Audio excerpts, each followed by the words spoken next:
Hello, Telling Cat fans. So back with another video. Today we're going to be reading Chapter 2 out of Harry Potter and the Chamber of Secrets. I hope you like this chapter, so without much further ado, let's get started. Dobby's warning. Harry managed not to shout out, but it was a close thing. The little creature on the bed had large, bat-like ears and bulging green eyes the size of tennis balls. Harry knew instantly that this was what had been watching him out of the garden hedge that morning. As they stared at each other, Harry heard Dudley's voice from the hall. "May I take your coats, Mr. and Mrs. Mason?" The creature slipped off the bed and bowed so low that the end of its long, thin nose touched the carpet. Harry noticed that it was wearing what looked like an old pillowcase, with rips from arm and leg holes. Hello," said Harry nervously. "Harry Potter," said the creature in a high-pitched voice that Harry was sure could carry down the stairs. "So long as Dobby wanted to meet you, sir. Such an honor it is." "Thank you," said Harry, edging along the wall and sinking into his desk chair next to Hedwig, who was asleep in her cage. He wanted to ask, "What are you?" but thought it would sound too rude, so he said, "Who are you?" "Dobby, sir. Just Dobby. Dobby the house elf," said the creature. "Oh, really?" said Harry. I don't want to be rude or anything, but this isn't a great time to have a house elf in my bedroom." Aunt Petunia's high, false laugh sounded from the living room. The elf hung his head. "Not that I'm not pleased to meet you," said Harry quickly, "but is there any particular reason that you're here?" "Oh, yes, sir," said Dobby earnestly. "Dobby has come to tell you, sir. It's difficult, sir. Dobby wonders where to begin." "Sit down," said Harry politely, pointing at the bed. To his horror, the elf burst into tears, very noisy tears. "Sit down," he wailed. "Never, never, ever." Harry thought he heard the voices downstairs falter. "I'm sorry," he whispered. "I didn't mean to offend you or anything." "Offend Dobby," choked the elf. "Dobby has never been asked to sit down by a wizard, like an equal." Harry tried to say shh and look comforting at the same time, ushered Dobby back onto the bed where he sat hiccoughing like a large and very ugly doll. At last, he managed to control himself and sat with his great eyes fixed on Harry with expression of watery adoration. "You can't have met many decent wizards," said Harry, trying to cheer him up. Dobby shook his head. Then, without warning, he leapt up and started banging his head furiously on the window, shouting, "Bad Dobby! Bad Dobby!" What are you doing?" Harry hissed, springing up and pulling Dobby back onto the bed. Hedwig had woken up with a particular loud screech and was beating her wings wildly against the bars of her cage. "Dobby had to punish himself, sir," said the elf, who had gone slightly cross-eyed. "Dobby almost spoke ill of his family, sir." "Your family?" "The wizard family Dobby serves, sir. Dobby is a house elf, bound to serve one house and one family forever." "Do you know do they know you're here?" said Harry curiously. Dobby shuddered. "Oh, no, sir, no. Dobby will have to punish himself most grievously for coming to see you, sir. Dobby will have to shut his ears even in the oven for this. If they ever knew, sir." "But won't they notice if you shut your ears in the oven door?" "Dobby doubts it, sir. Dobby is always having to punish himself for something, sir. They let Dobby get on with it, sir. Sometimes they reminds me to do extra punishments." "But why don't you leave? Escape?" "A house elf must be set free, sir, and a family will never set Dobby free." "Dobby will serve the family until he dies, sir." Harry stared. And I thought I had been staying here for another 4 weeks," he said. "This makes the Dursleys sound more almost human. Can't one help you? Can't I?" Almost at once, Harry wished he hadn't spoken. Dobby dissolved into wails of gratitude. "Please," Harry whispered frantically, "please be quiet. If the Dursleys hear everything, they'll know you're here. Harry Potter asks if he can help Dobby. Dobby has heard of your greatness, sir, but for your goodness, Dobby never knew." Harry, who was feeling distinctly hot in the face, said, Whatever you heard about my greatness is a load of rubbish. I'm not even top of my year at Hogwarts. That's Hermione, But he stopped quickly because thinking about Hermione was painful. "Harry Potter is humble and modest," said Dobby revengefully, his orb-like eyes aglow. "Harry Potter speaks not of his triumphs over he who must not be named." "Voldemort?" said Harry. Dobby clapped his hand over his bat ears and moaned, "Ah, speak not his name, sir, speak not his name." "Sorry," said Harry quickly. "I know lots of people don't like it. My friend Ron, He stopped again. Thinking about Ron was painful too. Dobby leaned towards Harry, his eyes wide like headlights. Dobby heard tell, he said hoarsely, that Harry Potter met the Dark Lord for a second time, just weeks ago, that Harry Potter escaped yet again. Harry nodded and Dobby's eyes suddenly shone with tears. "Ah, sir," he gasped, dabbing his face with a corner of the grubby pillowcase he was wearing. "Harry Potter is violent and bold.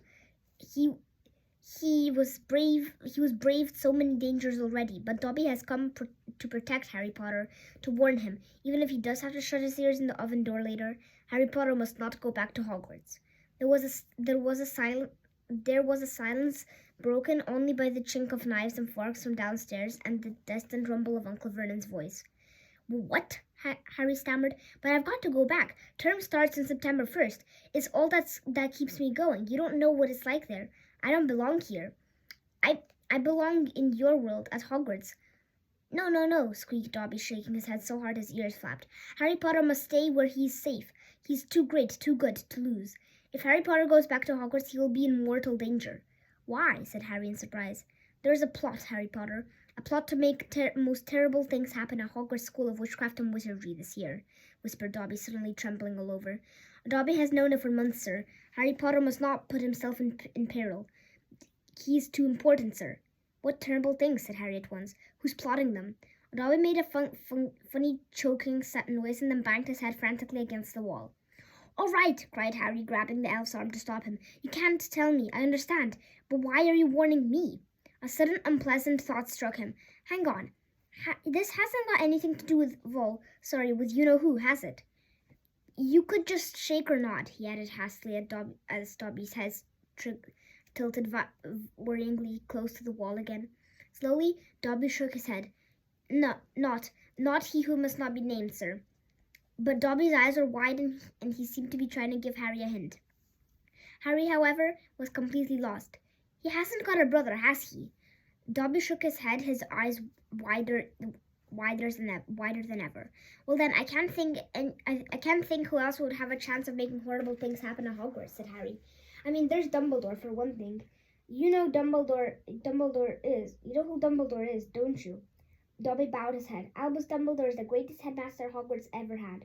"Dobby knows it, sir. Dobby has heard Dumbledore's powers rival those of he who must not be named at the height of his strength. But, sir," Dobby's voice dropped to an urgent whisper, "these powers Dumbledore doesn't. Powers no decent wizard." And before Harry could stop him, Dobby bounded off the bed, seized Harry's desk lamp, and started beating himself around the head with ear-splitting yelps. A sudden silence fell downstairs. 2 seconds later, Harry, heart thudding madly, heard Uncle Vernon coming into the hall, calling. Dudley must have left his television on again. The little tyke! "Quick, in the closet!" hissed Harry, stuffing Dobby in, shutting the door and flinging himself onto the bed just as the door handle turned. "What the devil are you doing?" said Uncle Vernon through gritted teeth, his face horribly close to Harry's. "You've just ruined the punchline of my Japanese golfer joke. One more sound and you'll wish you had never been born, boy." He stomped flat-footed from the room. Shaking, Harry led Dobby out of the closet. "See what it's like here?" he said. "See what I've got to go back to Hogwarts? It's the only place I've got. Well, I think I've got friends." "Friends who don't even write to Harry Potter?" said Dobby slyly. I expect they've been..." "Wait a minute," said Harry, frowning. "How do you know my friends haven't been writing to me?" Dobby shuffled his feet. Harry Potter mustn't be angry with Dobby. Dobby did it for the best. "Have you been stopping my letters?" "Dobby has them here, sir," said the elf. Stepping nimbly out of Harry's reach, he pulled a thick wad of envelopes from inside the pillowcase he was wearing. Harry could make out Hermione's neat writing, Ron's untidy scrawl, and even a scribble that looked as though it was from the Hogwarts gamekeeper, Hagrid. Dobby blinked anxiously up at Harry. Harry Potter mustn't be angry. Dobby hoped, if Harry Potter saw his friends have forgotten him, Harry Potter might not want to go back to the school, sir. Harry wasn't listening. He made a grab for the letters, but Dobby jumped out of his reach. "Harry Potter will have them, sir, if he gives Dobby his word that he will not return to Hogwarts." "Ah, sir, this is danger you must not face. Say you won't go back, sir." "No," said Harry angrily. "Give my friend's letters back." "Then Harry Potter leaves Dobby no choice," said the elf sadly. Before Harry could move, Dobby had darted to the bedroom door, pulled it open, and sprinted down the stairs. Mouth dry, stomach lurking, Harry sprang after him, trying not to make a sound. He jumped at the last 6 steps, landing cat-like on the hall carpet, looking around for Dobby. From the dining room he heard Uncle Vernon saying, "Tell Petunia that very funny story about those American plumbers, Mr. Mason. She's been dying to hear." Harry ran up through the hole into the kitchen and felt his stomach disappear. On Petunia's masterpiece of pudding, the mountain of cream and sugared violets was floating up near the ceiling. On top of a cupboard in the corner crouched Dobby. "No," croaked Harry. "Please, they'll kill me. Harry Potter must say he's not going back to school. Dobby, please, say it, sir." "I can't." Dobby gave him a tragic look. "Then Dobby must do it, sir, for Harry Potter's own good." The pudding fell onto the floor with a hard stomping crash. Cream splattered the windows and walls as the dish shattered.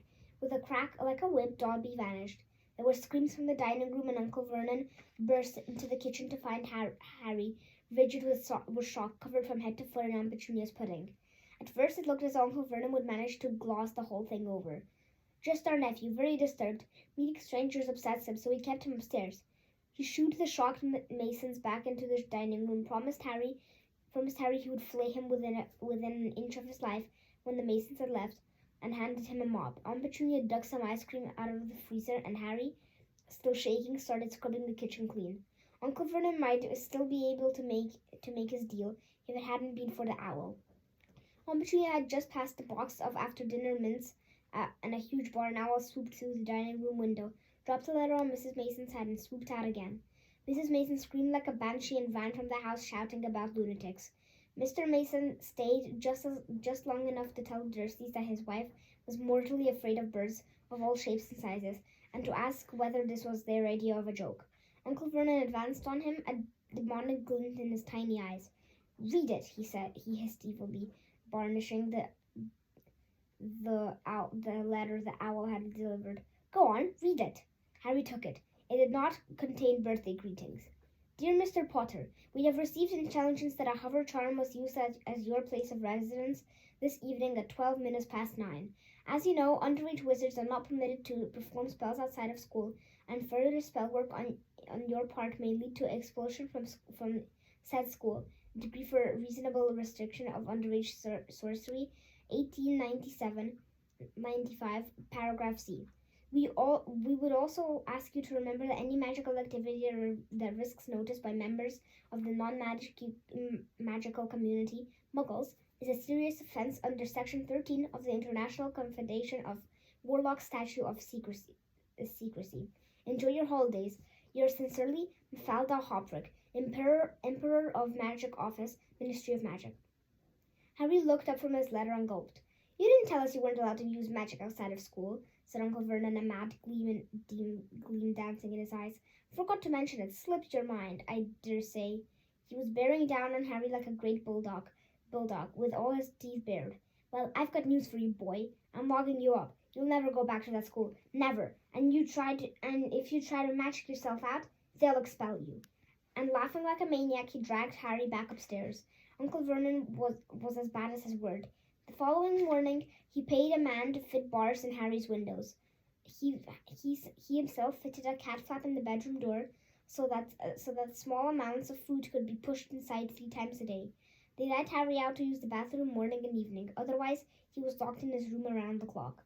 3 days later, the Dursleys were showing no sign of relenting, and Harry couldn't see any way of his situation. He lay on his bed, watching the sun sinking behind the bars on his windows, and wondered miserably what was going to happen to him. What was good of magicking himself out of the room if Hogwarts would expel him for doing it? Yet life at Privet Drive had reached an all-time low. Now that the Dursleys knew they weren't going to wake up as fruit bats, they had lost his only weapon. Dobby might have saved Harry from horrible things happening at Hogwarts, but the way things were going, he'd probably starve to death anyway. The cat flap rattled, and Aunt Petunia's hand appeared, pushing a bowl of canned soup into the room. Harry, whose insides were aching with hunger, jumped off his bed and seized it. The soup was stone cold, but he drank half of it in one gulp. Then he crossed the room to Hedwig's cage and tipped the soggy vegetables at the bottom of the bowl into her empty food tray. She ruffled her feathers and gave him a look of deep disgust. It's no turning your beak up at it. That's all we've got," said Harry grimly. He put the empty bowl back onto the floor next to the cat flap and lay back down on the bed, somehow even hungrier than he had been before the soup. Supposing he was still alive in another 4 weeks, what would happen if he didn't turn up at Hogwarts? Would someone be sent to see why he can't come back? Would they be able to make the Dursleys let him go? The room was growing dark. Exhausted, stomach rumbling, mind spinning over the same unanswerable questions, Harry fell into an uneasy sleep. He dreamed that he was on a show in the zoo with a card reading underage wizard attached to his cage. People goggled through the bars at him as he lay, starving and weak, on a bed of straw. He saw Dobby's face in the crowd and shouted out, asking for help, but Dobby called, "Harry Potter is safe there, sir," and vanished. Then the Dursleys appeared and Dudley rattled the bars of the cage, laughing at him. "Stop it," Harry muttered as the rattling pounded in his sore head. "Leave me alone. Cut it out. I'm trying to sleep." Harry opened his eyes. Moonlight was shining through the bars on the window, and someone was goggling through the bars at him. A freckle-faced, red-haired, long-nosed someone. Ron Weasley was outside Harry's window. Well, that's chapter 2 done, my Italian cat fans. So I hope you enjoyed the chapter, and have a good day. Bye.